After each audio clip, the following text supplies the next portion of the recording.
என்னுடைய பாட்டுங்க ஆல்மோஸ்ட் ஒரு 10-15 பாட்டு நீங்க சொன்னா இதெல்லாம் ஏன் பாட்டானே தெரியாம இருப்பாங்க. ஓ! ஆமா. அது ஏன்னா என்னோட பாடல்கள் நிறைய வந்து பார்த்தீங்கன்னா ரசிப்பாங்க. ஓ! இது இவரு பாட்டா? அப்படிம்பாங்க. மொர்ராக்கான்னு ஒரு பாட்டு பண்ணாங்க. அது ஆல்மோஸ்ட் எனக்கு தெரிஞ்சு 300 மில்லியன்ஸ் மேல போயிருக்குன்னு நினைக்கிறேன். எனக்கு தெரியல. நான் செக் பண்ணல.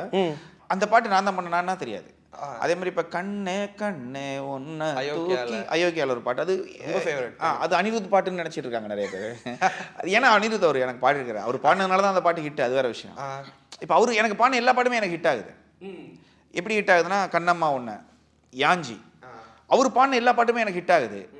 அப்ப இங்க என்ன ஆகுதுன்னா அதே மாதிரி நான் ஒரு பாட்டு போடுறேன். அது சின்ன படமா இருக்குது. அது ஹிட் ஆக மாட்டேங்குது. அது ஹிட் ஆகுதுங்கிறத நான் இது வரைக்கும் ₹1 செலவு பண்ணது கிடையாது ஒரு பாட்டுக்குமே. ஹிட் பண்ணணுங்கிற அந்த மோட்டிவ்ல பண்ணதே கிடையாது. ஸோ இப்போ பாட்டு ஹிட் ஆகிறதுக்கு சாம் நல்லா மியூசிக் பண்ணணுமா, இல்லை ஒரு செலிபிரிட்டி சிங்கர் பாடி அனிருத் மாதிரி ஒருத்தர் பாடுறதுனால தான் ஹிட் ஆகும்னா, அப்போ மக்களோட கண்ணோட்டம் நல்ல பாட்டை தேடுறதுல இல்லை, யார் பாடுறாங்கங்கிறதுல தான் இருக்கு.